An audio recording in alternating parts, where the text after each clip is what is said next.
এটা বিয়ের পরে আমাদের গিফট খোলার রিচুয়াল আমরা করছি, যেখানে এটা আমাদের বিয়ের পরে মানে বলতে পারো এটা লাস্ট রিচুয়াল টাইপের, যেখানে মানে গার্ড ছড়াটা খোলা হয়। আর হলো এটা মোস্টলি 10 দিন পরে হয়েছিল এই রিচুয়ালটা। আর হলো তোমার হাতে যেগুলো বাঁধা ছিল ওগুলো খুলতে হয়। তো এখানে সবার ফার্স্টে ও আমার গলার যে তুলসীর মালাটা ছিল ওটা খুলেছে, কোমরে একটা তাগা ছিল ওটা খুলেছে, আর হাতে যেটা ছিল ওটা খুলেছে। আর এখানে আমিও সেম ওর যেগুলো ছিল ওগুলো খুলেছি, যেভাবে দেখিয়ে দেওয়া হয়েছে সেভাবে করা হয়েছে এগুলো।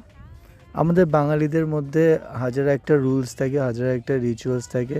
প্রায় প্রত্যেক দিনই, প্রায় বিয়ের পর প্রায় বছর খানিক তোমরা দেখতে পাবে যত নতুন কাপলস আছে বেঙ্গলিতে, সবারই কোনো না কোনো দিন একটা কোনো না কোনো নতুন রিচুয়ালস চলেই আসছে। তো যারা নতুন নতুন বিয়ে করেছো তারা এটার সঙ্গে একদম রিলেট করতে পারবে। 1 মাস হয়ে গেল, কিছু না কিছু তোমাদের মানে বাউন্ডারিজ থাকবে, বলবে এইভাবে এটা করতে নেই ওটা করতে নেই। নতুন নতুন বিয়ে হলে এটা প্রায় বছর খানেক থাকে, তার মধ্যে দিয়েও মানুষ একটু কম বেশি মেনে নিয়ে চলতে হয়, কিন্তু এটা থাকে। আর বেঙ্গলিদের মধ্যে মোস্টলি এটা বেশি।